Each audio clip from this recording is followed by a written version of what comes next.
Good evening, everyone. Good evening. Welcome to our annual, now 2020 session preview dinner for Americans for Prosperity. My name is Jason Flohrs. I'm the State Director for Americans for Prosperity. On behalf of everyone here, thanks for being here. Normally I would like center stage and I would get up on the podium, but in this particular room, then my head actually goes through the panel ceiling. So I'm going to stay right here until we bring our panel guests up. Then we'll sit in the chair, so I should be below ceiling level. But thanks for being here tonight. Americans for Prosperity is unique in some respects when it comes to getting ready for a legislative session, because we don't pay for a bunch of high-powered lobbyists, a bunch of lawyers at an expensive law firm, or rely solely on massive campaign contributions to enforce our will. The way that we get stuff done at the Capitol is by having all of you make your voices heard, by having all of you get to know your legislators, get to know the issues, understand how those issues are going to impact your lives, but then most importantly, come down to St. Paul and tell these elected officials that maybe seem out of touch sometime how the real world works and how their policies are going to impact your lives. So thank you for doing that. Thank you for being here to learn a little bit more about what some of those issues that we're working on are going to be, and then ultimately to chat with some of the elected officials who are here and find ways to amplify your voice and really make a difference here in Minnesota. A couple housekeeping items right out the gate. I'm going to talk about our legislative agenda. I'm going to keep it fairly brief because we're going to talk about it in detail with these two gentlemen who are joining us. As we get into that conversation, hopefully it's a good conversation, sparks some questions from you and wanting to know more or get more information about something. There's blue cards on the tables in front of you. Use those cards to ask a clarifying question or ask a different question. Kelly and Jack will pick those up and bring them up to me. That way we'll be able to keep the conversation flowing. If I was going to ask a question related, we'll go down that specific route of your question on that card. The one thing I'd ask, I know there's a lot of people here and we have a wide variety of interests, wide variety of concerns. To the extent that we can tonight, we're going to try to stick to those issues that are really in our wheelhouse at Americans for Prosperity. A lot of us are concerned about some of the policy issues up this year around gun laws. A lot of us are concerned about some of the social issues that seem to come up all the time. No reason not to talk about those before, during, and after, but from the station now, we're going to try to focus on those economic freedom issues and the core issues that are on our agenda. Does that make sense to everybody? Yeah. Okay. And no gas tax. We're going to talk about no gas tax for sure, and no city sales tax in the city of St. Paul. While we're on the topic, right? But now I'm getting ahead of myself. So before we go farther into the program, I do want to say thank you to a couple of people who are here tonight, and that's our staff for Americans for Prosperity. They do all the real work. They just give me the microphone. In Jack's case, it's prying the microphone from his cold, dead hands. That's how I got it. But Kelly Gunderson, who's on the wall over there, and then Jack Tomczak in back. So I want to say publicly thank you to them for the work that they do for AFP. I'd also be remiss if I didn't do a little bit of self-promotion before we got into this. This type of event that we do at the Capitol and the phone banks and the door knocking that you've probably done with Kelly or Jack, that's just one piece of the work that we're doing. Make sure you check us out online. It's americansforprosperity.org. Our calendar's up there, links to a lot of different information about Minnesota issues, but as well as some of the national efforts that we have going on. Americans for Prosperity is just one small piece of a broader stand-together community that's doing amazing work across communities, across governments, across education, and in society to really drive the kind of change that all of us want to see happening in our state and in our nation. So check that out online. You can also, though a colleague in radio is here tonight, Dan Oxner from Ox in the Afternoon from KNSI,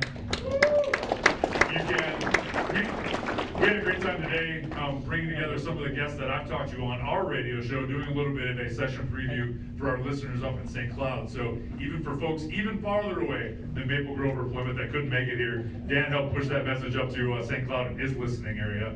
But make sure you do check out our radio show on the weekends on AM 1280 and Freedom 1570 now as well. 4 o'clock on the Patriot on Saturdays, 11 o'clock in the morning on Sundays as well, and then 10 o'clock on 1570. So a lot of options on the weekend to check that radio show out. Some of the legislators here tonight have joined me on that show, and including some of the issue experts that are here joining us as well. Again, just one more tool to try to give you the resources, the education, the knowledge that you need to have those conversations, to have those sometimes arguments with friends and colleagues, really help us change hearts and minds and put that narrative here in Minnesota back on the right track. Of course, it's also broadcast online and on podcasts, and nothing on the internet ever dies, so all of the episodes are there for you to check out. You can find that on our website as well. All right, really quickly, I do want to go over our legislative agenda just for a couple of key points. Number one, you're going to find it's big picture and it's simple, and that's because that's the way that we like it. You talk to these guys about what's going on in St. Paul, it gets down to bill number and specific subdivision 4A and links to other codes. It gets way too complicated, way too fast. If we're going to get this state back on the right track, we need some simple principles to live by, a framework that we can drop all of these other issues into. And that's really what this is. We talk about restoring fiscal stability. I'm not sure in this room that I need to talk too much about how Minnesota's off the map when it comes to fiscal stability. Igniting the Minnesota economy, and no, that doesn't come from government jobs bills. That comes from getting government out of the way. You can see that as part of the agenda. Investing in our future. I'm going to get inside baseball here. This is not the progressives' version of investing, which is just tax more so we can spend more. This is actually making sure that our resources are going where they need to go. And for our purposes, that means investing in the next generation with world-class education of all kinds here in Minnesota. When we talk about expanding the American dream, that's getting to some of those core constitutional principles that we need to make sure that everybody has access to. Guys, in a little bit with some criminal justice reform, making sure that we're living up to what our justice system should be. It ties into free speech and making sure that we uphold that free speech standard here in Minnesota and don't try to use government as another tool to out our political adversaries or do untoward campaign-related things with some of that data. Finally, protecting taxpayers. It ties into fiscal stability, but it's not that simple. Minnesota, as we'll talk about, has plenty of revenue. I think we're taking enough from taxpayers already. Let's make sure we don't take any more until we do restore that fiscal stability. That, in a nutshell, is what our agenda is all about. We're going to dive into the details here with our panelists tonight.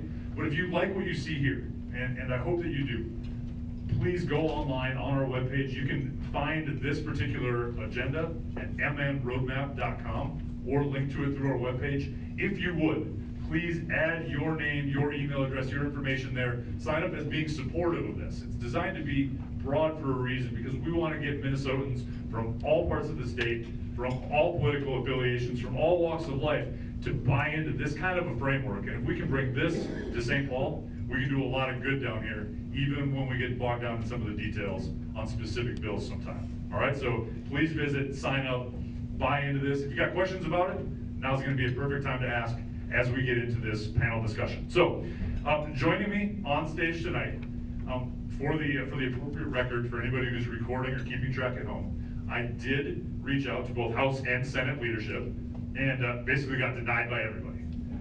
Now, House leadership, I sort of understand we're not exactly on the same policy stage. I still wish they would have come, because I'd love to have that free and open exchange of debate and ideas. However, Senate leadership, a little bit different. He got an invitation from some guy. He lives in like a blue house, White House, the White. So Senator Gazelka is in Washington D.C. today. He's unable to join us tonight, but joining us in his stead, Senator Jasinski. Come on up and join us. And then on the House side, not in the new House majority, but in the soon-to-be, maybe. We're going to stay away from that campaign side of things tonight anyway. But Representative Tony Albright joining us, representing the House Minority Caucus.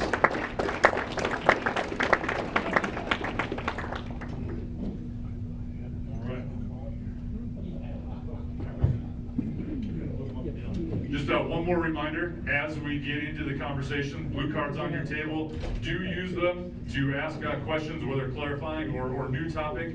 Kelly and Jack will bring them up to me. We'll get your comments into the conversation that way. I know these guys will be around for a couple of minutes after the event as well if you want to follow up individually on anything. So first, thank you both for being here. Appreciate you taking the time and talking through these issues in front of our activists. Let me start with the kind of a softball. You should give it to him then. Oh, Tony. Tony and I had this little riff going, just so you know. He always harassed me. I was a young Really nice that you dressed up for the crowd tonight. And before that, Senator. So I was on the bonding tour today, and I was in casual dress. And when I showed up, I thought I'd go casual or dress, and once you know, but Tony comes in dressed like a senator, and I come in dressed like a House member. But I'll try not to act like one. But thank you again for having me. I apologize that I'm in House attire, but I'm savoring every day before I put my tie on the 11th. So thank you. This is how I run the radio show too. Lose control immediately and just let the guests walk all over you. The softball question. The state just had a economic forecast. Shows a $1.2 billion surplus, projected surplus on the bottom line. How much of that is going to go back to taxpayers? A lot, I hope. We in the Senate obviously want to go tax relief back to taxpayers. We collected obviously too much money, so we need to get that back to taxpayers. I know it was polled, and everybody, that goes back to the Jesse checks, and that, that came in big, and I know that's a great thing, but the logistics of going through and doing those checks and figuring out who they go to and figuring out postage and just all that stuff, we won't do that, but we do want to give tax relief. And I will tell you in the Senate, we have two large priorities. Number one is get rid of the tax on Social Security. Very, very important. Number two, the 179 exemption or business tax or depreciation is our number two thing. So I would like, personally myself, I can't speak on behalf of the caucus because we haven't caucused too much yet because we're not in session, but at least half of that should go back to taxpayers. And then maybe the other half could possibly use as part of the bonding bill to use some of our cash versus borrowing. And I think somewhere in between there is probably what will happen, in my opinion. Well, let me flip this on its head a little bit. Different environment, different universe, maybe different galaxy on the House side. We're now spending 150% of what we were spending at the beginning of Governor Dayton's term, and yet it doesn't seem as if the appetite for more spending has yet been whetted in the House. Well, it's insatiable, and it is without limit when you consider what they did a couple of biennia ago when they were in total control. They triple spent, and they tripled down on the tax increases that they put in place. I want to tag on to what the Senator said in terms of what I hope and thank the Lord that we have the Senate from a conservative standpoint. Is that a compliment, Tony? Thank you. We'll talk later how you want to take it. But just as an example on the bonding bill, you've had the Senate going out and talking about their tour, and the governor's taking his tour, and the House has taken their tour, and we've got three different targets right now. One is at about 3.5 billion, one is at a little under $1 billion, and the other one is about 2-point-some billion. We're going to spend the entirety of the time staring at a bright, shiny object, and what I fear is that while we're doing that, they're going to pass some other stuff kind of through other channels that we have to be mindful of, whether that be not repealing some of the taxes that Senator Jasinski said, or just laying on more taxes. Particularly, I had a meeting yesterday morning with a school district who already is anticipating, well, we've got more money on the bottom line, so that means that we should spend more on education. And I had to remind them that our budget is set. And the only thing literally that we might have to do in this session is a bonding bill if we decide that it's appropriate. State government's funded. You don't have to do a thing.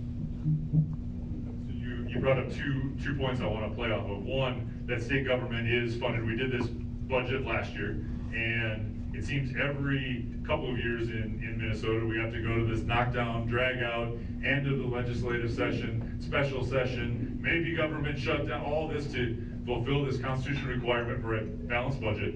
Shut it down. And then immediately we turn around and spend more and have a supplemental bill the next year. And even worse now, we do all this spending, we have all this fight to have a balanced budget, and yet we're still $10 billion of debt because of all of these bonding projects. How do you square the fiscal responsibility of a balanced budget with going that far into debt?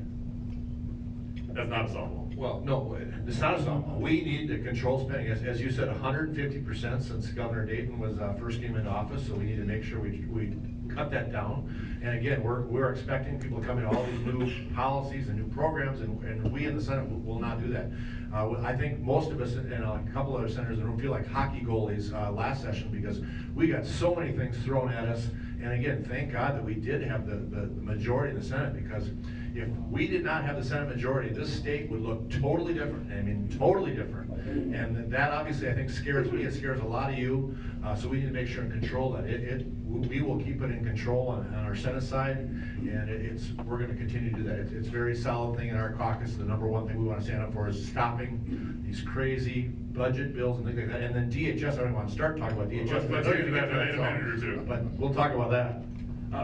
To pass a bonding bill off the House floor, the majority does need a few votes from your caucus. So I'm going to get to a question from the audience right away here. Does there have to be a bonding bill? How are they going to get those 8 votes? And let me raise this.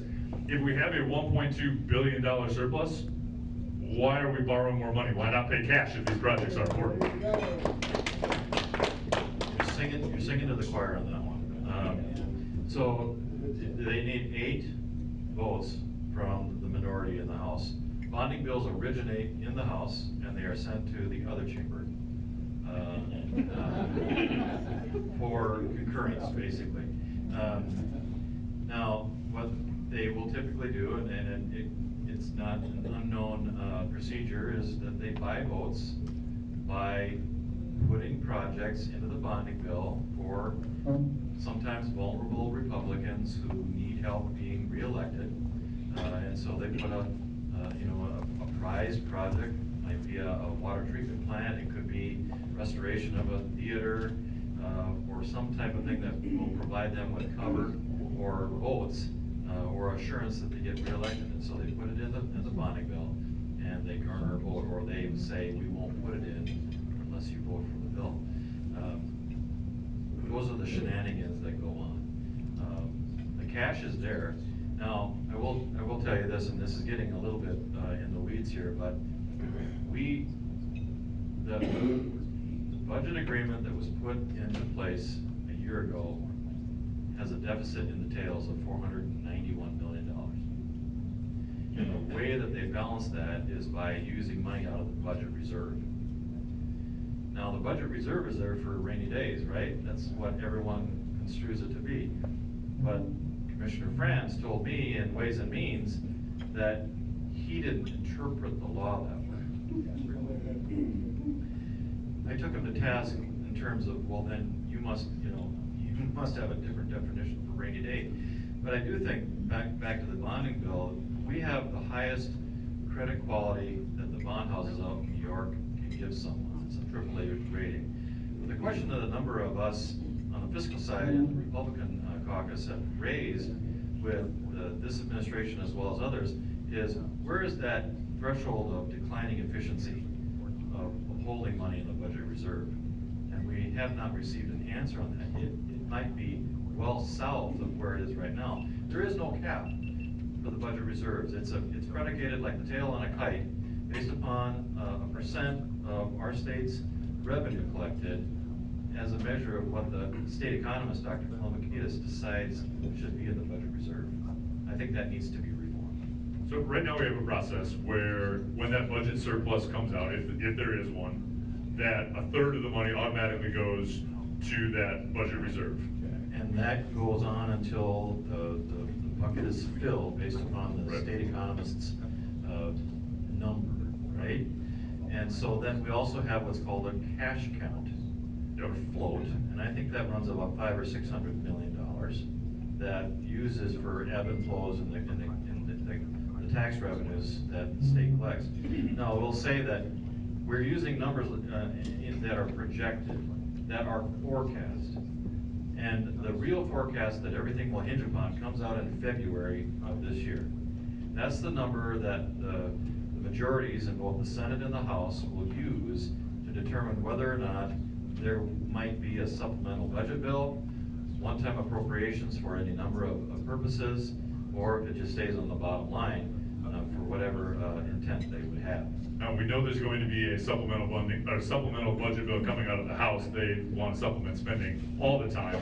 But turning back to the Senate, you brought up the idea that you want to see at least maybe half of that surplus being returned to taxpayers. And I just wonder if there's a way, we've all kind of agreed on this, third of the budget surplus going immediately to reserves, because we should save for a rainy day. Why can't we take another third or another half of what's left and automatically have to give that back to taxpayers so that folks in St. Paul never even have to vote on it? Yeah, we could look at that. Again, I talked to that person myself, and we have, in our caucus, we have different thoughts of how much we would use that, but again, I think, I think it's 700, I think our forecast shows $755 million would cover for the bonding. That's what's in the budget, with yep. no increases. And I think the governor's proposal at $2.6 billion would require $260 million out of the general fund to fund to that level. And obviously, we don't want to do that. We don't see a supplement budget at all that I know in our caucus. We're not talking about. Again, what we want to do is tax relief back to the taxpayers and possibly use some of that money instead of borrowing to use that for some of these projects. And there are projects out there, and don't get me wrong, I don't want a big bonding bill, but there's heaper needs, there's college needs, there's wastewater treatment plants that were built in the 50s. We've toured the state 18 days away from our districts and looking at all these things. There are feasible projects and highways and bridges and things like that that are out there that we do need, but as far as the Senate goes, we don't want to see some of those crazy fluff in the bonding bill to get that up there. I think there's one in there for another Minneapolis amphitheater, and I think we can all agree Minneapolis needs an amphitheater funded by government taxpayer dollars. All right, so you brought up some of those projects. Let me tie it into the next topic like this. One of the places where even those of us that are very skeptical of a bonding bill can see a use for it is in funding road and bridge projects. Make sure we get these big projects done, pay them off over the life of the process. How is transportation in the Senate going to fit into that bonding bill, or maybe into any kind of spending agreement moving forward? I think the majority of our caucus want to see money in roads and bridges. There's some great projects out there. I'll use my Highway 14 from 2 years ago as an example. That project was not on the 10-year STIP in the highway program. We had deaths, we had all kinds of issues with that. It wasn't even in MnDOT's 10-year plan. So to use some of that money that we actually have a little bit of control versus giving the money straight into MnDOT, let them decide what projects are more important, at least in these bonding bills, we do have some of those controls, and I call them constituent requests. I think Senator Newman termed that language. So instead of earmarks, it's things that our taxpayers are asking for that we fight for up at the legislature, and it's done politically. It's not the department, it's not the administration. It's us as legislators that are representing our districts that get to voice our inputs on those road and bridge projects. And I think they'll be a big part of this year's bonding bill, at least on the Senate side, what we'll be fighting for. At least one bonding bill has already died in the House in recent years because of transit funding and funding for the train system. And given some of all the bad headlines we've seen about that system recently and some of Met Council's use of that money, I would assume coming out of the House, it's still going to be in there, but is that going to be a sticking point again this year? Well, I mean, I would never vote for a bill that would improve Met Council in any way, shape, or form. I mean, they spend money, hand over fist, and what they were doing with the Southwest Light Rail is just really problematic. And I want to talk a little bit about, the transportation needs. If blood isn't going through the heart, through, good arteries, the patient's not going to survive very long. And I use that analogy for the sake of, business. If business can't get around with their goods and services on the roads, not only in the metro, but in the greater Minnesota, businesses won't come and relocate here or expand here, which means that we lose people, we lose funding for the communities, for their schools, and it trickles down.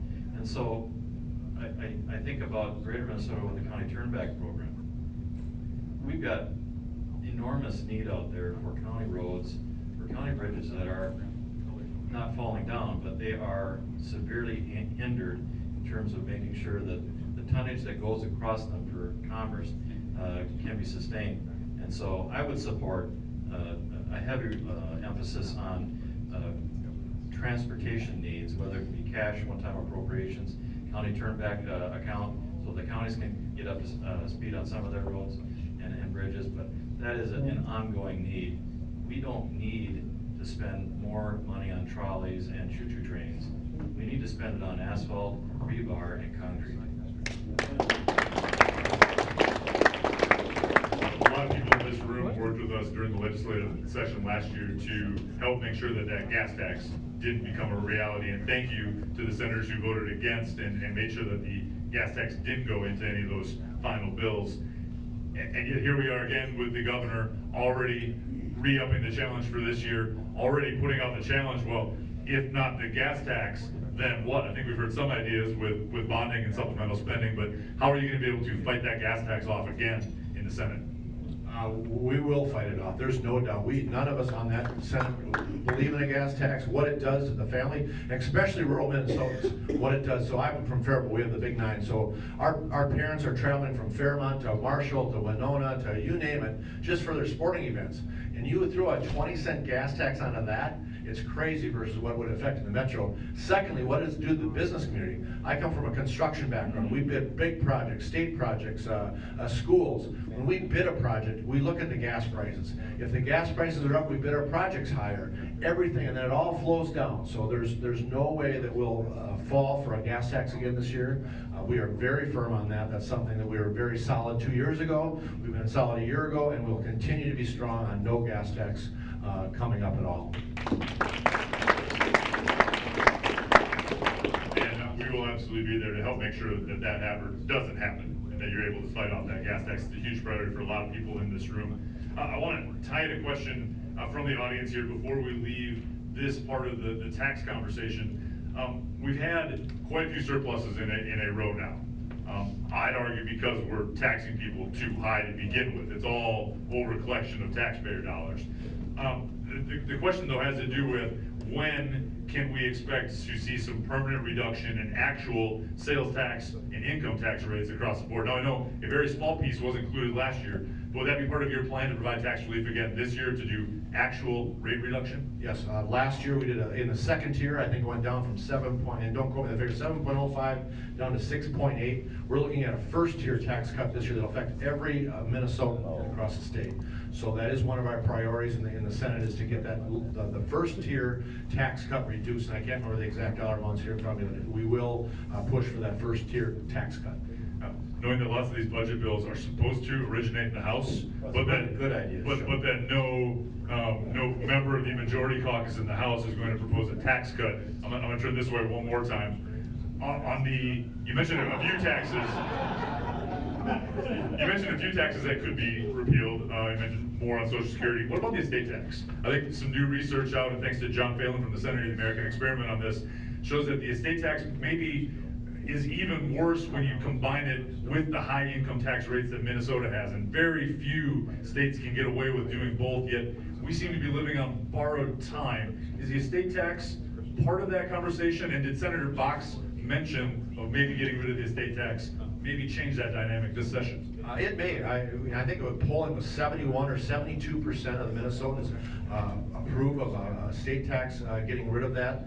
I see it. I have a bunch of friends in businesses that have been around, family businesses that have gotten quite large, and a lot of times they'll stay in Minnesota because of the family background or their family ties.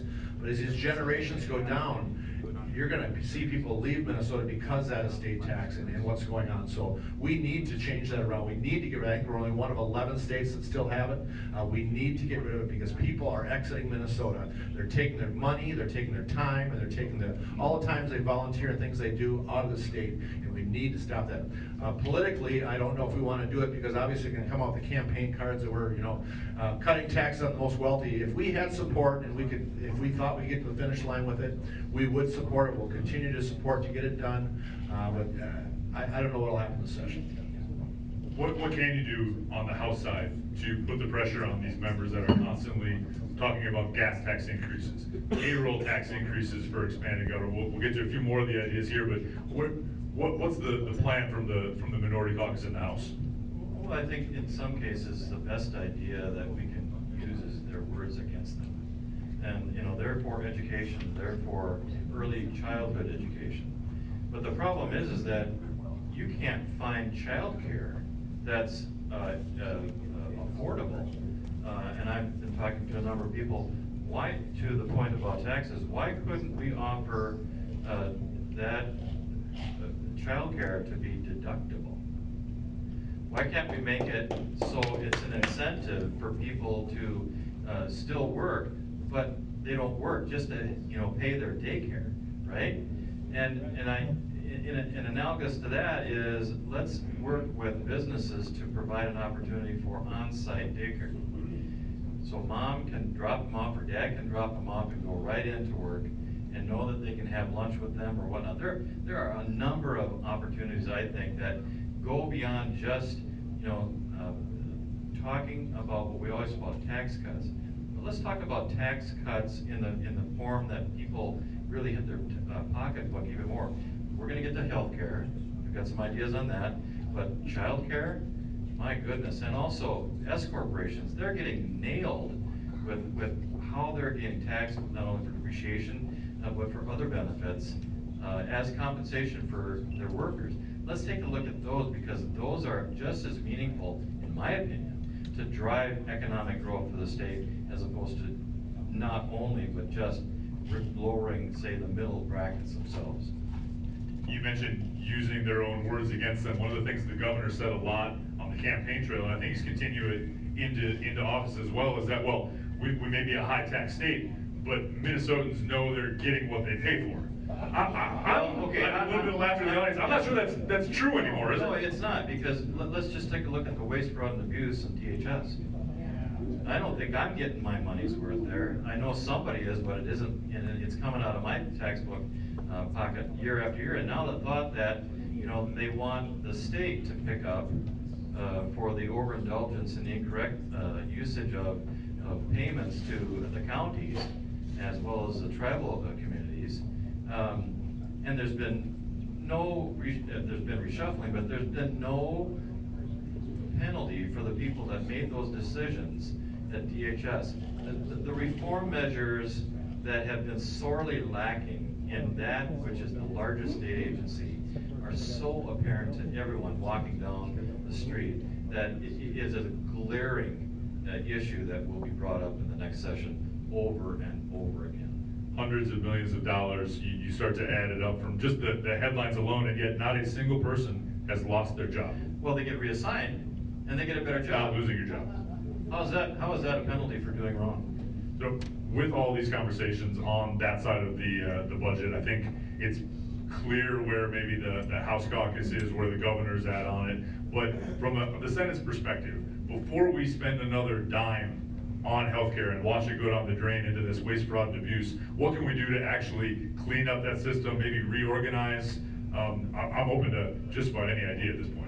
Well, first of all, let me tell you that the $1.3 billion surplus is no way going to be spent on correcting those issues. The Senate will stand firm on that. There's no way in the world we will ever stand for any of that $1.3 billion to be used to correct the issues that DHS has done. I'm not a HHS committee member, thank God, because I don't want to be in there, but I will tell you that I think breaking the department up, making it more manageable, something they're looking at that has to be done. It is just obviously way too big. I will give a shout out to Governor Walz, who did help us clean up Minlars. We talked about how much money we spent. We did, and Governor Dayton's administration just said, need more money, and he actually did get his hands dirty and went in and broke that up, and we went out to the outside market where we needed to go, which we said when we very first got in 2017 is the state should not be in the business of developing software, and thank God he finally listened to that. So that's the one thing he did do that I do give him credit, and he has to do the same thing to DHS. But DHS is a whole different animal, and it's a much bigger thing, but that's, if he uses the same tactics that he did in Minlars and cleaning that up, and we could do that to DHS and get that going, that's the one thing that we need to do, because it's got to be broken up. They're uncontrollable, and they have the wrong mentality of what they're doing with their money. Any appetite for that kind of actual reform in Health and Human Services in the Senate? The governor, or in the House, I'm sorry, the governor continually uses the analogy that before you go cut down a tree, you sharpen the axe. sometimes when you're a 16-year-old boy like I have, you spend your whole time sharpening the axe, so you never actually have to go cut wood. Well, you better first, you better make, you know, and I use an analogy, you better make sure that you have a blade on the end of the handle first, right? The House Minority Caucus certainly has an appetite for reforming DHS. Personally, I have a bill in the process that will do just that, with some nice caveats in terms of having an independent, non-elected position to oversee the eligibility standard for these folks, because that's where it all starts, is the eligibility. You become eligible and then you're on all these programs.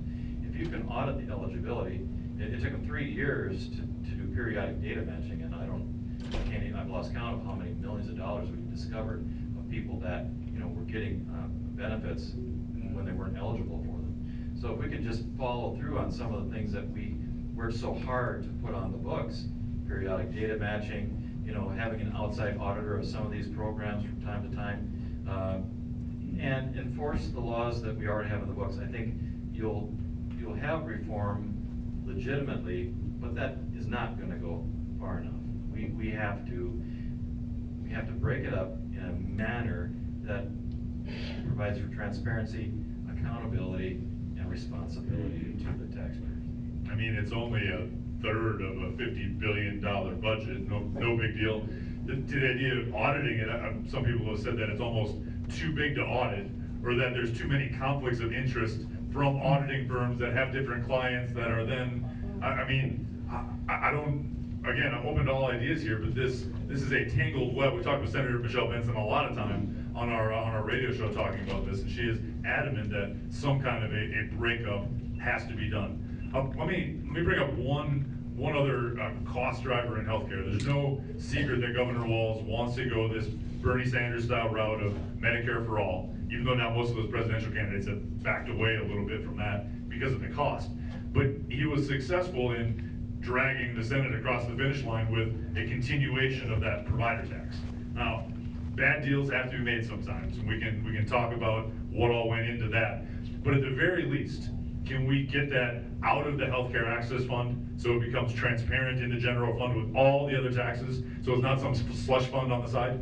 Correct, and you know, that's one thing we wanted to reduce to 0%. Obviously it expired or sunsetted. We wanted to get that down, and in negotiations, you know, obviously we're the only divided government in the nation, Minnesota here, so there's gives and takes, and we wanted to eliminate it to 0% first of all, but we knew that was going to be a bargaining chip. So our goal was at one point towards the negotiation to get at least a 1%, reduce it by 1%, sunset it in 2 more years, and then, you know, wait for yourself out, because it does, as Representative Albright says, we have some issues in the tails with our budget. So if you eliminate it from 2 to 0, you have some issues in the tails. So if you go from 2% to 1% and then sunset it again, you get rid of it completely. We tried to do that. We couldn't get there. It was, you know, that last crazy night of session where you're at, and it ended up reducing it to 1.8, which obviously isn't where we wanted to be.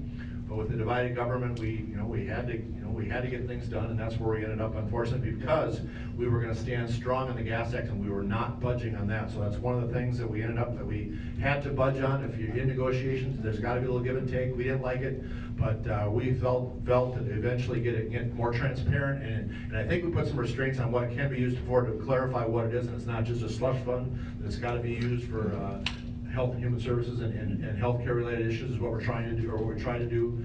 But we didn't get where we wanted to be, but we did reduce it. I think it's Representative Dowd who's done a very good job of messaging. You can't lower healthcare costs for families by increasing government-imposed healthcare costs. And you saw this. It was interesting to me. I watched the press conference when we announced the budget, when the state announced the budget forecast, and Representative Dowd was there and kind of out of turn, as a non-member of the press, asked the governor about, hey, this surplus size is roughly similar to what the provider tax is costing people. Maybe we use the surplus to give a 1-year freeze on that healthcare provider tax and give people a break from that. Now, it's not going to happen, but I thought it was interesting just how visibly upset the governor immediately got just having been asked that question. Yeah, that's sad. You know, the healthcare access fund is I'm trying not to pick, but it's the administration and DHS's kind of banana stand. There's always money in the banana stand. And they use it, they use it for, making up, what they can't do in tax revenue. It has to stop. There's no accountability there. I mean, they just keep rating it for whatever purposes to balance the books and balance the budget on a biannual basis.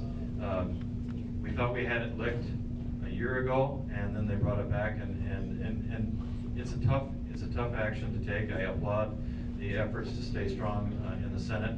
I really did appreciate the process of dropping it down to 1, weaning the state off of it in a gradual fashion. I thought that was a worthwhile objective to go after. Sadly, it ended up on the cutting room floor. Healthcare will eclipse the state's expenditures on education within not too many years. We are graying, folks, and with that comes even a greater debate about how do we help our elders and our aging population age in place. What does their tax structure look like when it talks about taxation on personal care attendants, on their drugs? Talk about that, I'm sure. But on hospital visits, I mean, it is an enormous undertaking. I firmly believe we have the answers, but we have to be united and come to some understanding in terms of what the state wants to look like in the next 20, 25 years. I know you're referencing the due skimming that goes on with personal care attendants, where money from the federal government, your taxpayer dollars through the federal government, through then the Medicaid program, gets skimmed off by SEIU just to claim it was a change in state law a couple years ago that deemed those home health care workers state health care workers, even though in many cases they're just parents or loved ones at home taking care of their family members, trying to use those Medicaid dollars to do it. Given the House makeup, I don't see that moving forward. It is a question from the audience. So does that have any traction in the Senate to move that PCA reform forward, or is it just going to fall away in negotiations with the governor? Unfortunately, I'm not involved in HHS enough to give you a qualified answer on that. Maybe one of my fellow senators here, Senator Ralph, may comment on that, because I'm not involved in HHS at all. So I'm going to be very transparent in my weakness in that area. So Senator Ralph, why don't you get up and stand and say quickly what you think, because he deals with this day in and day out. Right now, I'm working on the PCA rate framework. We're introducing a new bill that will recalculate the way we compensate PCAs. Those are the people that provide services to the disabled. So that's going to be a start. I sit on human services, so I see a lot of this stuff that's going on.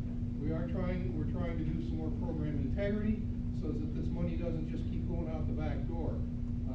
The separating the IG from the department is something that I think is almost absolutely crucial. We have to that's the fox watching the hen house. So we gotta get it out of the hen house.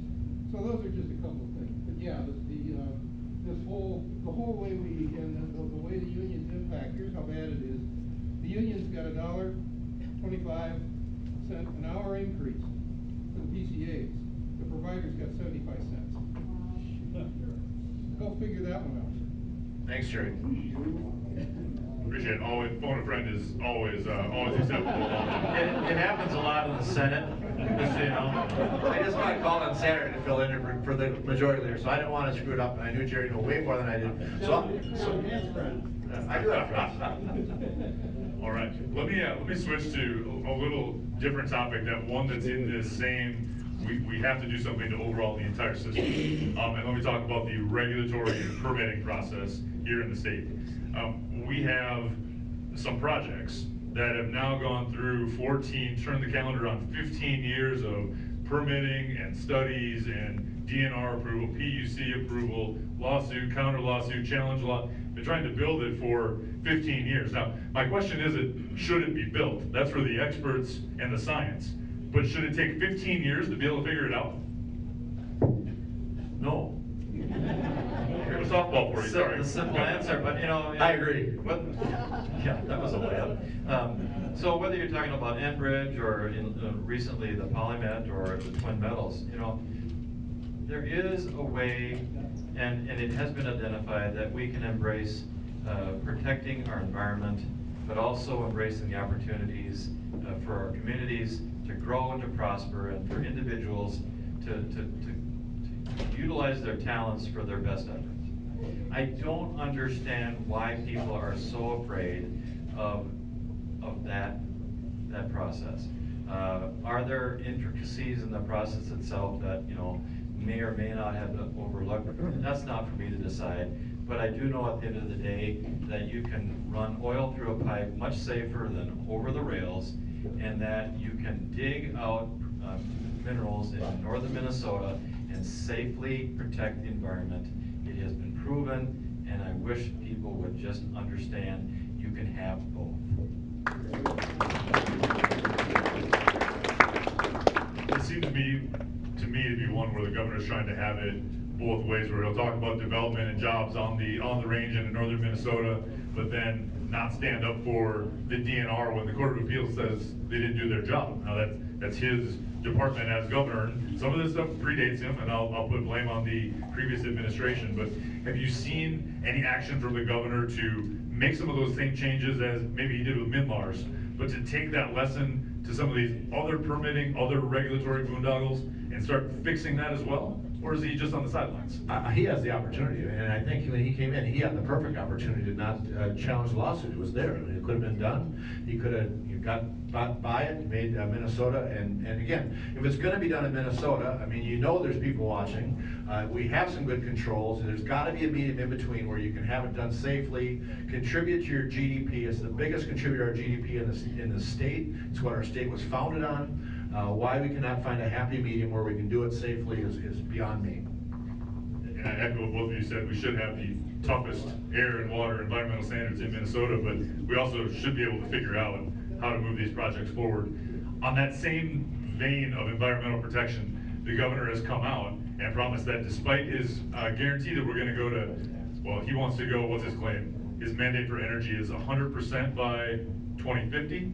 But despite doing that, you're still going to be able to drive your F-150. I'm not sure that you want to echo that kind of a promise, given how well it worked out for President Obama, but that energy mandate is a tax, but just by another name. Well, and even more practical purposes for the folks that are, you know, embracing the Green New Deal. First thing that I want them to do is give me their cell phone. I want them to put up a solar field in their backyard, and I want them to figure out how they're going to deal with the battery that's in their battery-operated car when it runs its course. They have no plan for any one of them. So walk the talk before you come to me and tell me that I have to give up my F-150 and my wood-burning stove and the way that I want to live my life. If you're not willing to do it for yourself, why are you encumbering us? It is an impossibility, folks, that will be 100% renewable energy in 2050. Think about the base load requirements that it will require for businesses if you have the fallibility of solar and wind. It is an impossibility. It's a talking point without any teeth. We spent a lot of time talking about how high tax a state Minnesota is, and yet in the terms of energy costs, that's another factor that goes into job creation, another factor that goes into retaining businesses here, and we don't have that historical price advantage that we once had, thanks to the current renewable energy standard that we had. Now with the governor proposing to go even farther, how are we going to keep those industries, especially in northern Minnesota, in play? And for anyone who's already struggled to afford their heating bills, this is one of the most regressive mandates you could possibly put out there. First of all, I want to answer first one thing, go back before. So if you're going to follow the lead of any one state, who the heck would lead of California? I mean, that's absolutely crazy in the first place. Why would we be trying to mimic what they're doing? Because it's crazy out there. You know, why we do that. Secondly, you know, I've done a little clean energy. I did a tour in Germany to go over and look at it, to see the wind, to see those things. And I want to get an understanding from both sides to understand what I can do.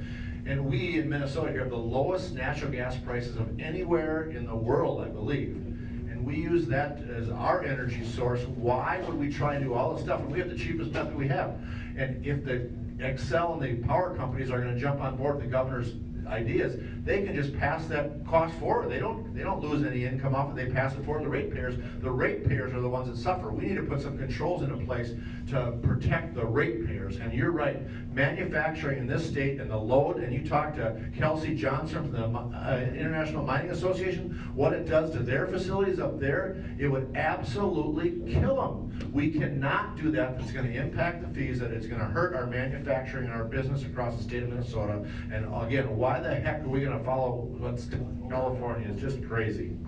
Anytime you find yourself in the company of New York, California, New Jersey, whether regulations or taxes, we probably shouldn't be there. Quick question from the audience tied in on this. Bipartisan support for a new law against violent protesters interfering with pipelines, logging, mining, maybe even with agriculture. Can something be done this session? I know that just a lawsuit filed against the protesters or eco-terrorists, however you want to call them, that burned up a lot of logging equipment that had nothing to do with the pipeline. So is that something that you're going to be able to address this year? That should be a no-brainer. It should be a no-brainer thing that we should be able to pass, no problem. Why it can't get done, I have no idea, but that is absolutely ridiculous. They can hurt people's property and do those things and damage things and put people in harm's way of possibly screwing something up and not get that passed. Again, why that's not done, I have no idea. Maybe we can ask the House. We're in the minority. We passed it when we were the majority, and it went to the guy with the pen, and he did sign it. A couple more questions here. I got a ton from the audience. I'm trying to sift through. I'm trying to combine light questions here. So the second year of the biennium, traditionally bonding year, but then also policy year. We heard a lot from the Senate last year that it wasn't a policy year. You're going to kick some of those debates moving forward to this year. I know there's a ton of issues on the table. Can you highlight a couple policy things that do have legs or support from your caucus in the vein of the issues that we're talking about here tonight? You know, and I don't want to get into gun stuff. We've had some great gun hearings in northern Minnesota and show people, you know, got a good balance to show them out in greater Minnesota what the other, you know, they have all these gun hearings in Minneapolis and St. Paul, but they don't have them up in northern Minnesota. Well, they found out what happens when you had a hearing up there, what it is like in rural Minnesota. But to be honest, you know, and this is my first session going into an election year. Obviously, I'm only in my third year going into my fourth year.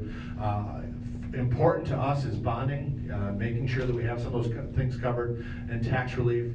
Other than that, I don't know how much is going to be done just because of all the politics, what's happening this year. I hate to say that because we work here hard to get things done for you, but just watching what's going on, obviously we're the only divided state legislature in the country. So I don't know how much will get done for that policy item. We're going to try and get some things done. But I don't know how much hope we'll have for getting anything across the finish line other than, you know, trying to get some tax relief back in a small bonding bill that covers some of our HEPR infrastructure, roads and bridges needs. That's our priorities, and we'll get those done. Question from the audience talking about these policy bills. You have the so-called department policy bills that come from DHS, come from DNR, come from transportation, that have all their policy stuff in them. In the minority in the House, how much do you have to watch those policy bills from this administration to kind of make sure you know what's in them? Well, like a hawk. And one of the things that's kind of nefarious about those is that they put rulemaking into these agency bills, and that is akin to making law. And that's our job, not the commission's. So you've got to be very, very careful about those.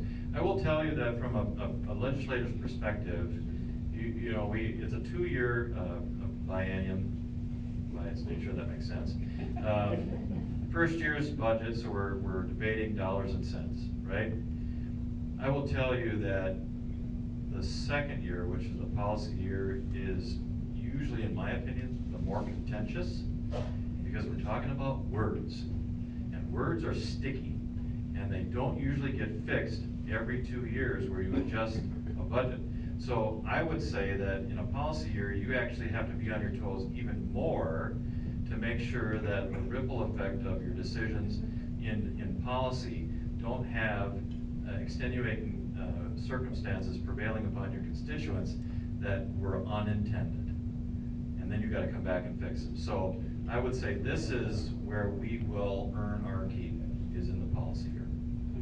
You you brought up a little bit of that separation of powers idea, that rulemaking abdicates that responsibility for making laws to the administration. Is there an opportunity in a policy-making year to do some things on regulation that isn't related to the dollars and cents, but maybe more legislative review of regulation, more legislative review of that rulemaking to claw some of that back? I'll let Tony handle that one, sorry. I would say yes, and this is an invitation extended to the governor and to the majority of the House.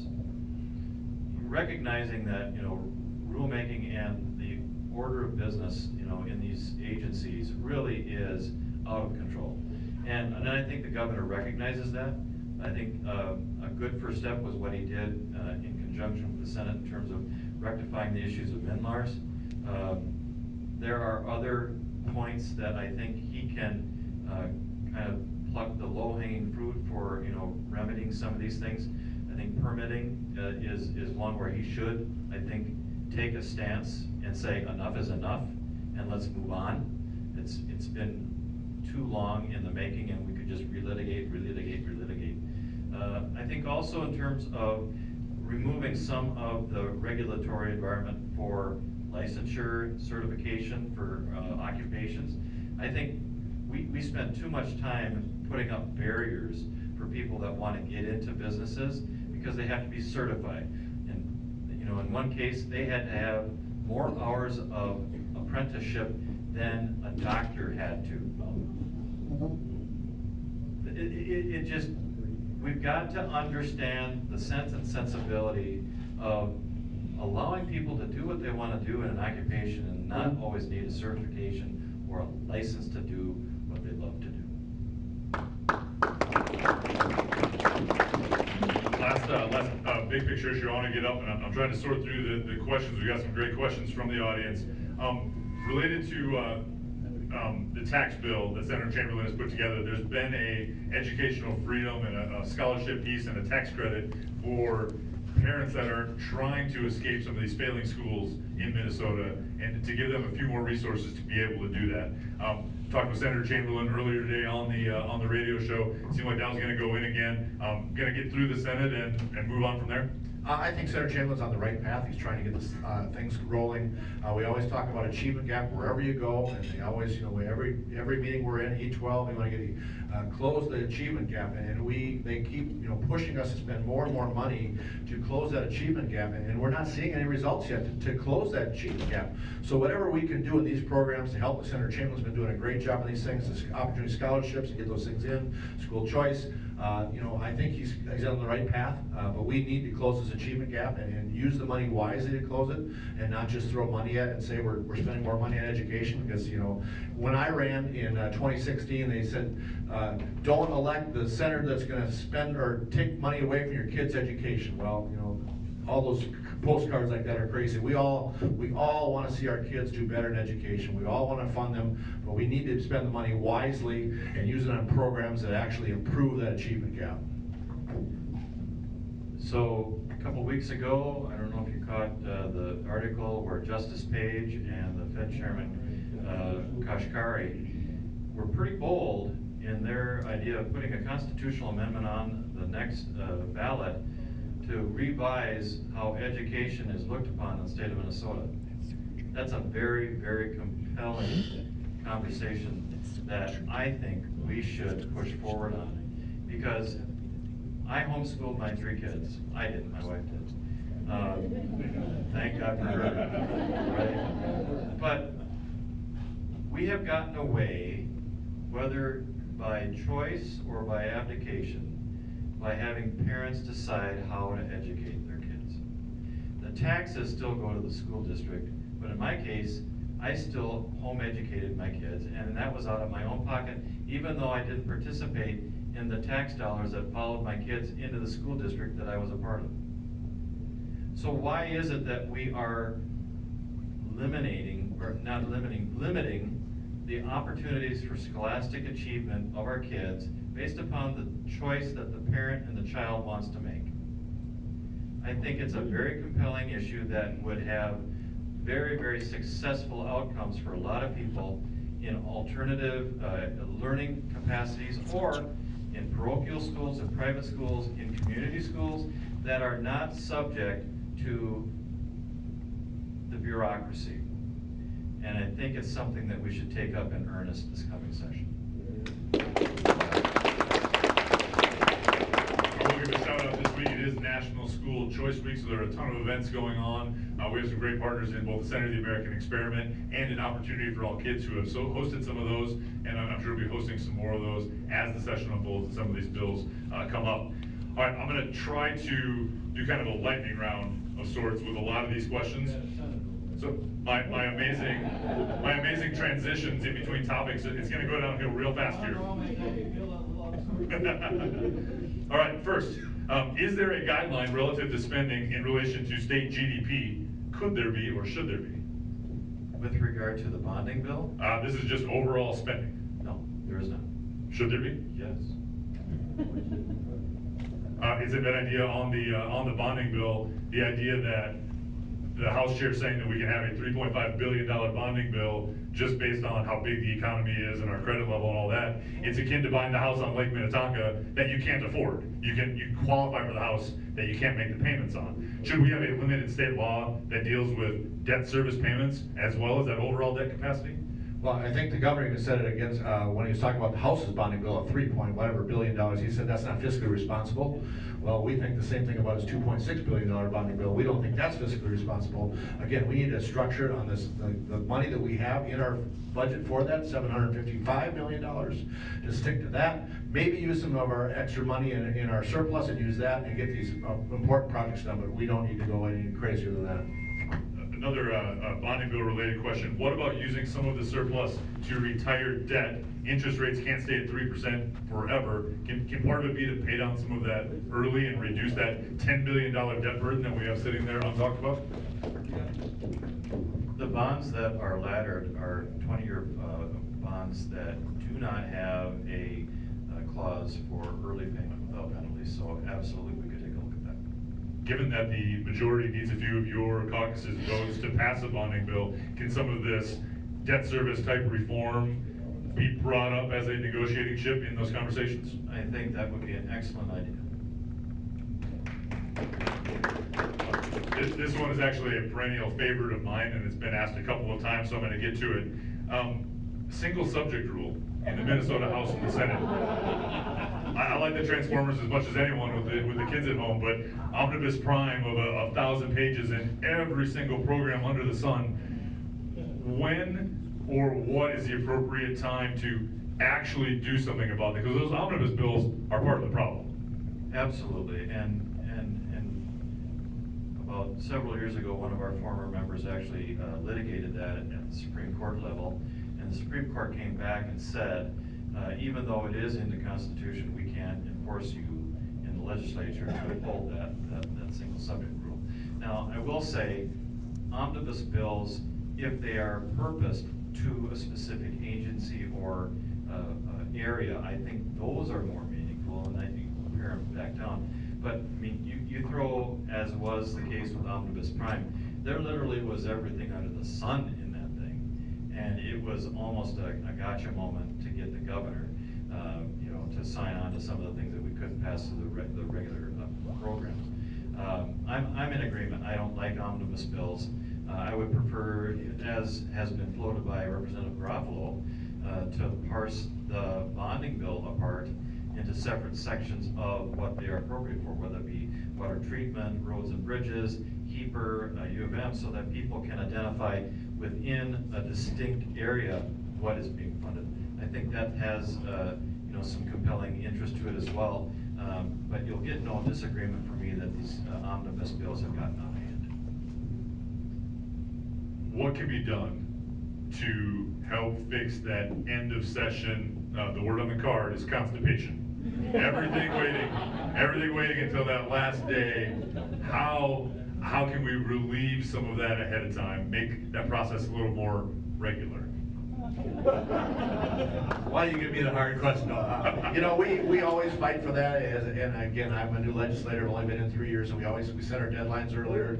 We try and get them done earlier, we try and get to that point, but for some reason, and as a new legislator, you go there and you sit, And a lot of times they'll go into leadership and they'll be negotiating back and forth, and we're sitting there, what are we doing here waiting? And it goes on and on and on, and we want it done earlier, we want to get it done so you don't have that last minute.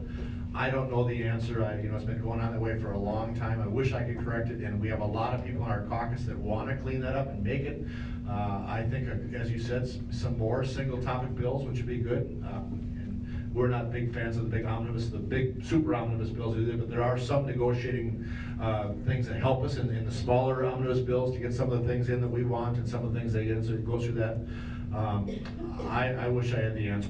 I just don't. This might be a little inside baseball, and I apologize, but one of the criticisms of the new House rules last year was that it basically gutted the committee process, where none of those bills had to be moved and referred to committees. Anyone who's followed the process before, the motion to re-refer on the floor goes back to a committee, took out some of that predictability, but it also took out some of that responsibility for committee members to do their job before the end of the session, so that some of these things were decided and were filtered out, and not everything was on the table at the end. Have you seen that process get worse in the House because of those rules? So this is my 4th term. I've served, my first term was in the minority, my second 2 were in the majority. And when they came through with the rules, actually, we're still operating under temporary rules in the House. They have never taken up for vote to make permanent rules that they have fixed as temporary at the beginning of the session in January of 2019. That's how lame it is. But the most powerful person in the House this last session was Lyndon Carlson. Why? Because he was the chair of Ways and Means, and everything went through Ways and Means back and forth. Never had to go to the House floor for being heard and then redirected back to a new committee. The dilemma that we face is we have internal people that can help us follow bills, but the public was very, very ill-served by that because they didn't see where the bills were. There were assurances that an Excel spreadsheet was going to come out every day in terms of what the Ways and Means chair, where those bills were going to go, and that type of thing. I do hope that the Speaker and the Majority Leader will appreciate the confusion that created and make some reforms before this biennium is over. We're much more structured in the Senate.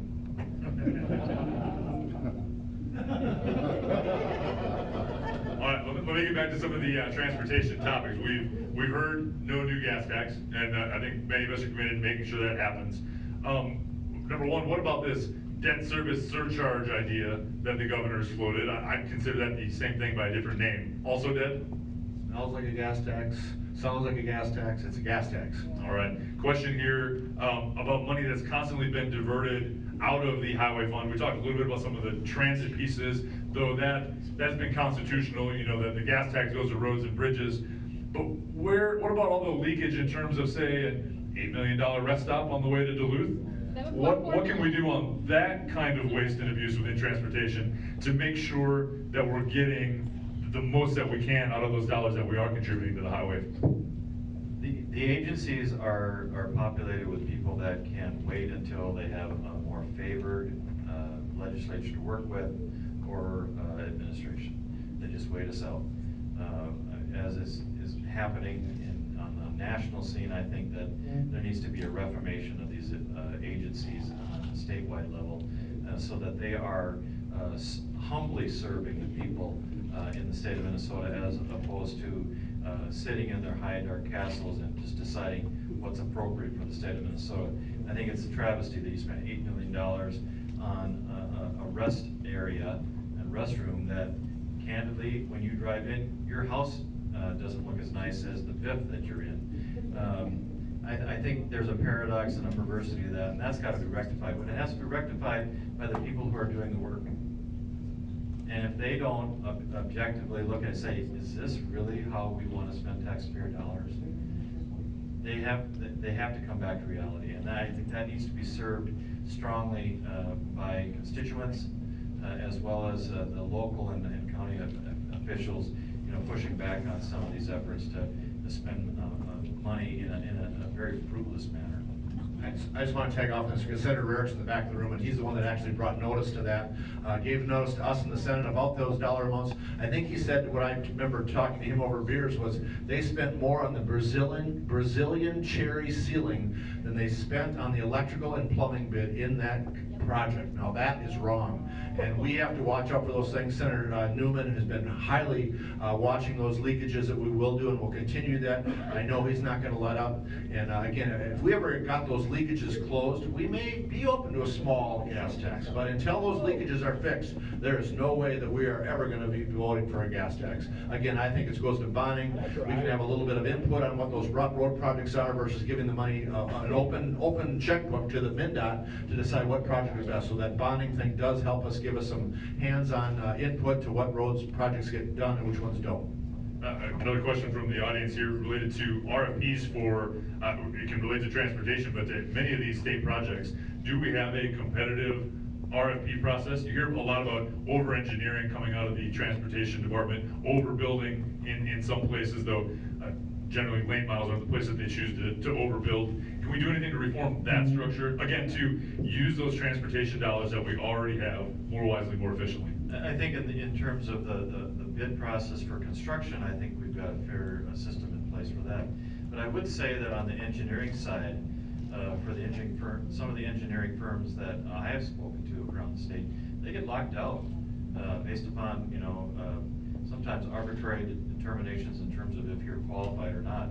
And so I do think that there needs to be some reform measures to avail local engineering firms to have an opportunity to bid on projects that would bring more dollars into the state as opposed to maybe sending them out of state. But also I think reassert the fact that Minnesota can take care of its own engineering projects. We have some of the most amazing engineering schools. They're graduating great groups of people. I think that we need to keep that home, open up that bidding process so that it is free, fair, and transparent.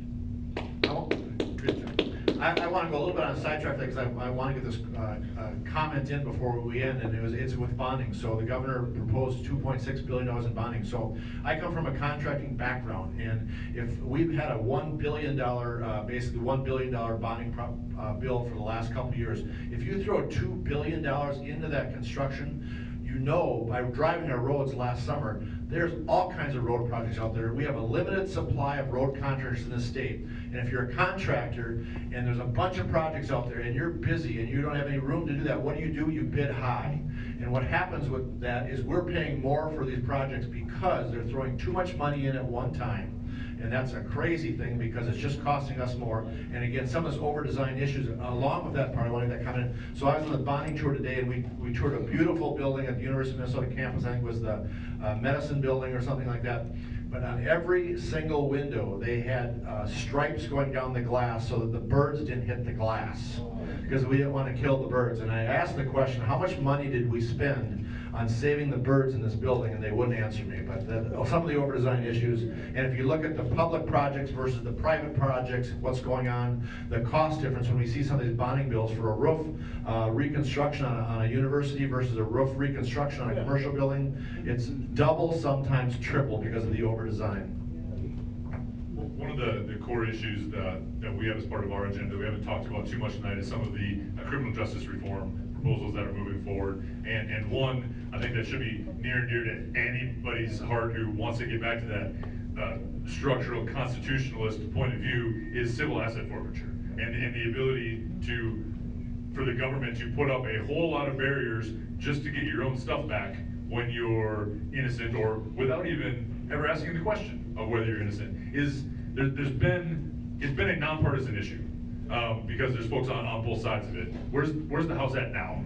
Well, that is a good question. I think there's some folks in the room that actually approached me about that bill, and I'm in favor of a single path for not only the forfeiture but your criminal or civil issues. I don't see any reason why we shouldn't track them together. I don't know what the majority will do. They've got a full plate. They've got a couple of other issues on their radar that point towards what might happen in November. We have two other, sorry to get political a little bit, but it plays into this from what they're going to be talking about, and that's the whole thing about legalization of marijuana, taxing it or not. And some of that has to do with two groups that have major party status in the state now, and why that's driving some of the dialogue around some of these issues. So I would hope that civil asset forfeiture aligns with what you've got in your own court case, because it really is a double jeopardy type of situation where you've got to actually sue yourself to get your own property back. It just isn't right. We've been part of a working group over the course of the summer trying to figure out some compromise type language, a middle path. Hopefully some of that will be coming forward as well. I'm going to bring it up because you mentioned it. It is certainly a policy issue that the Senate's going to deal with, but this idea of legalization. Let me talk about it this way, from the tax perspective on it. You have some groups out there that I don't really understand where they come from, because they want to tax cigarettes so much that they foster a black market and end that cigarette use, but then at the same time want to legalize the use of recreational marijuana, but you don't have some of the tax related to it at the same time. And John Phelan will know this one, those same groups are in favor of a minimum wage, which is essentially a tax on labor, so they're trying to kill labor too.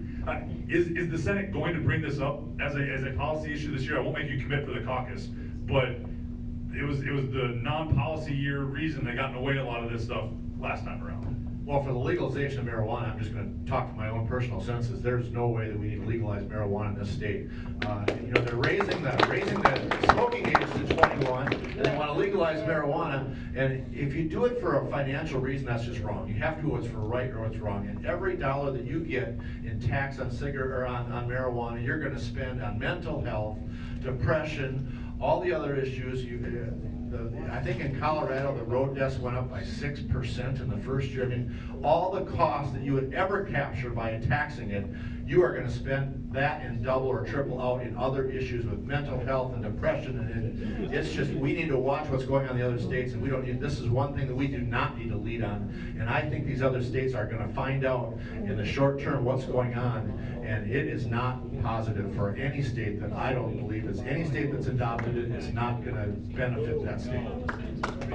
I bring it up partially because we did have quite a few questions from the audience on that topic, and just a little bit different angle on it. What about agricultural hemp and more deregulation of that? Is there more of a pathway towards that? So, history says that Minnesota back in the 1920s through the 1940s, I mean, hemp production in the state was one of our cash crops.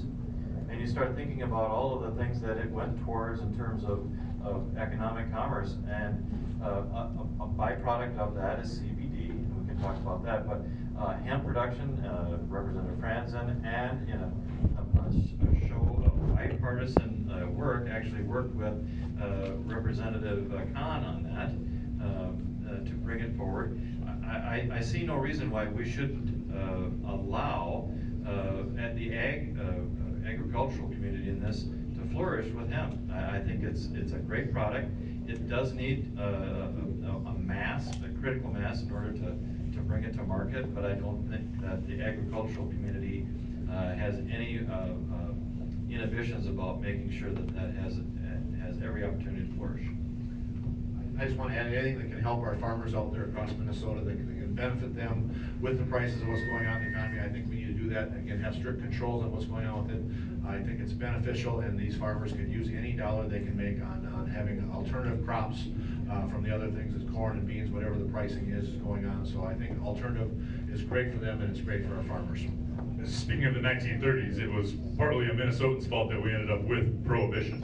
And that led to a lot of legal stuff in law that led to a successful push towards Sunday sales a couple of years ago. Now we're running up against some barrel limits, some production limits, some arbitrary numbers that once upon a time were put in place because nobody brewing in their backyard is going to ever hit those thresholds, so we're not worried about it. And yet now it's a thriving industry here in Minnesota. I think Senator Housley has taken the lead on changing some of that policy language. Is that another one of the ideas that's going to get caught up in an omnibus liquor bill and not make it, or can it move on its own? You know, I have mixed feelings. I like the industry, what's going across across Minnesota, what it's doing for our economy, small business and things like that. It's been so good that it's reached the levels where it has. I know, and I've talked to Senator Dames about this, and you know, his concern is they come in, they want one law, and they want kind of some different laws for theirs, and then all of a sudden, a couple years later, they want to change it and keep changing it. So I think that's his frustration, is that you keep changing that, kind of that target. But I firmly believe that what these businesses are doing across Minnesota is great for our economies and our small towns and things like that. So I think we should look at some of these barrel limits and some of these issues to see how we can do that to benefit. But I also do understand Senator Dames, they come in with one law, they want a special restriction, kind of a special law for themselves, and they want, a couple years later, want to change that. So I understand his frustration, but I think it does benefit our small towns, and we should look at those limits. I think you have to be careful on these issues when you get into special treatment for one part of an industry versus another, as opposed to setting that level playing field for everybody, and then letting the free market decide success. Absolutely. Anything on that? I would echo the senator's perspective on that. I think no one ever expected the microbreweries to take off and just flourish like they have. I think it's timely that we take a look at, you know, refocusing and allowing them to sell what they want to sell in whatever proportion they want to do, whether it be growlers or barrels. Come on, folks, if you like beer and you want to make beer, let's make beer. You know, I don't think that there should be any restrictions in terms of allowing people to be successful at whether it's making brew or whatever. So I would be in favor of that. There are some competing forces, and we all know who they are on that.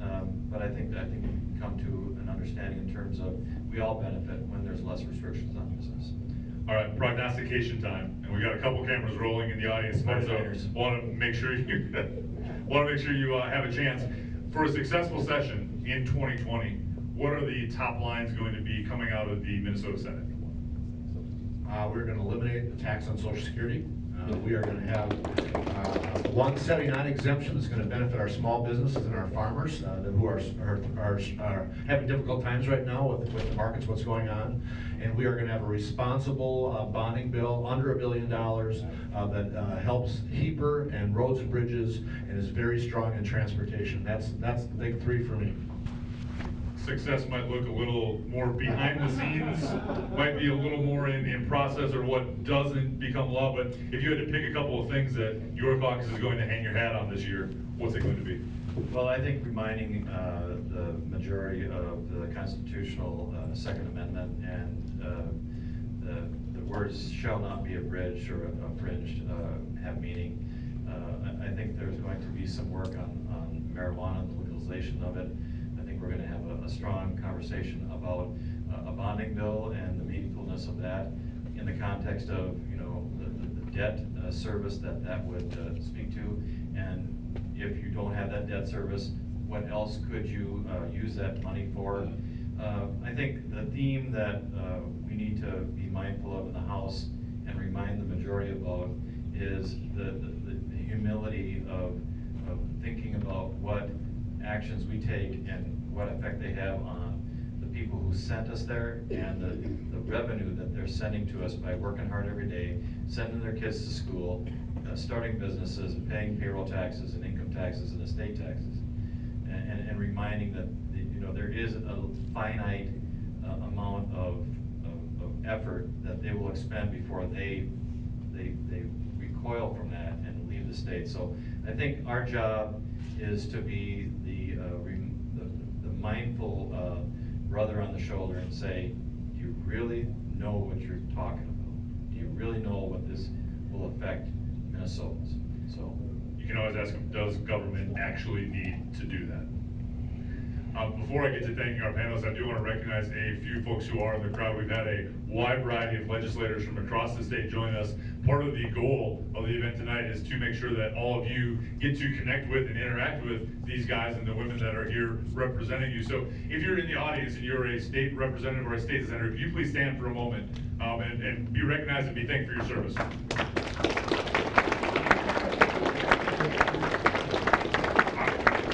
I also maybe not so inadvertently just put a target on your back, so you can be very busy following this discussion now as people search you out. But Representative Albright, Senator Jasinski, thank you for being here tonight. Thank you for the work that you're doing. Keep it up. This has been a great conversation. To all of you who came tonight, thank you for being a part of this conversation, for the questions that you submitted. And I would just add, this isn't the end. This is a session preview for a reason. This is only the beginning. We have a lot of work in front of us. Please, if you don't already know them, talk to Kelly, talk to Jack on the way out. Find out what activities they've already got planned. And hopefully we'll see you again at one of those events coming up. And we'll see you at the legislative session as we keep on fighting for a better Minnesota. So thank you so much. Thank you, Jason.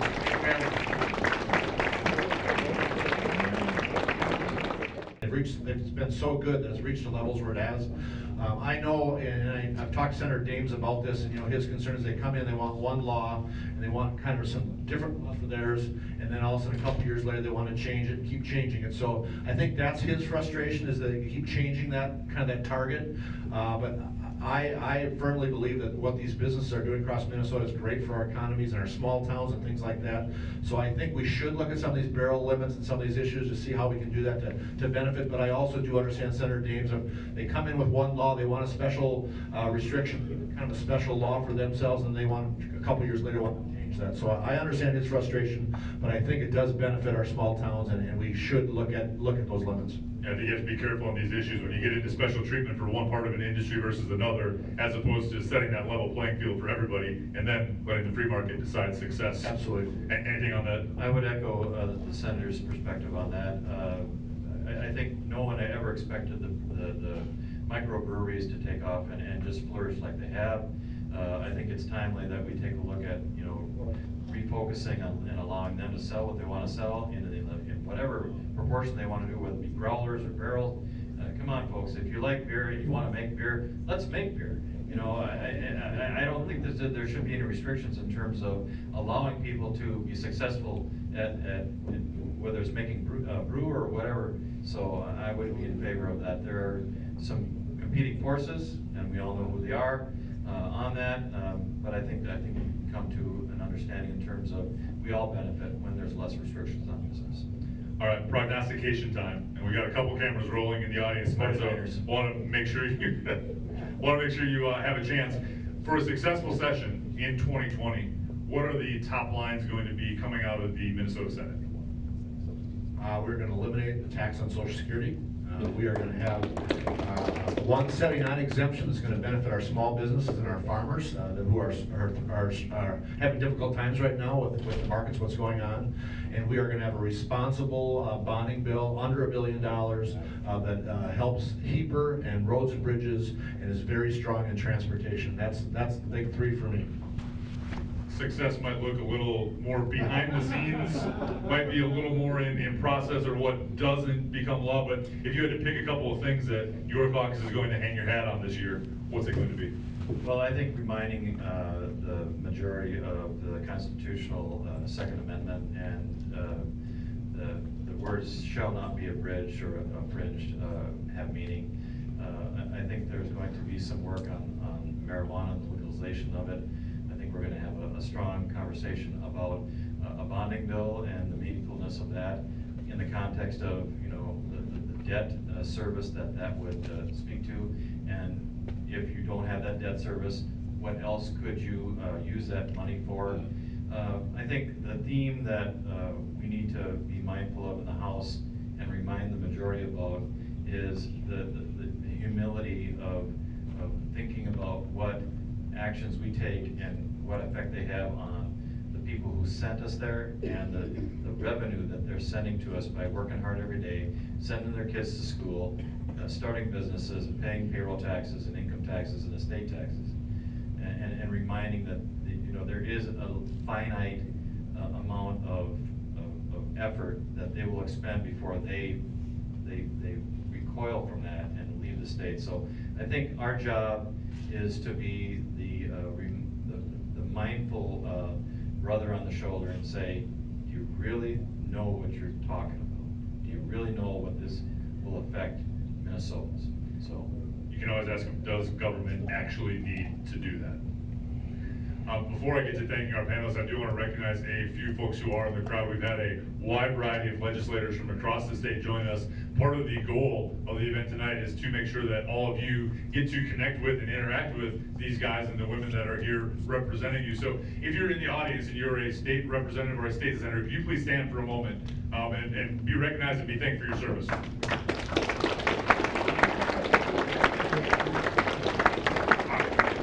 I also maybe not so inadvertently just put a target on your back, so you can be very busy following this discussion now as people search you out. But Representative Albright, Senator Jasinski, thank you for being here tonight. Thank you for the work that you're doing.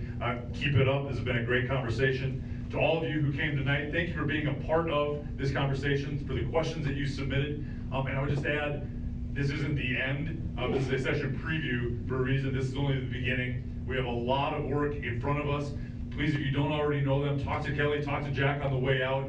Find out what activities they've already got planned. And hopefully we'll see you again at one of those events coming up. And we'll see you at the legislative session as we keep on fighting for a better Minnesota. So thank you so much. Thank you, Jason. Thank you,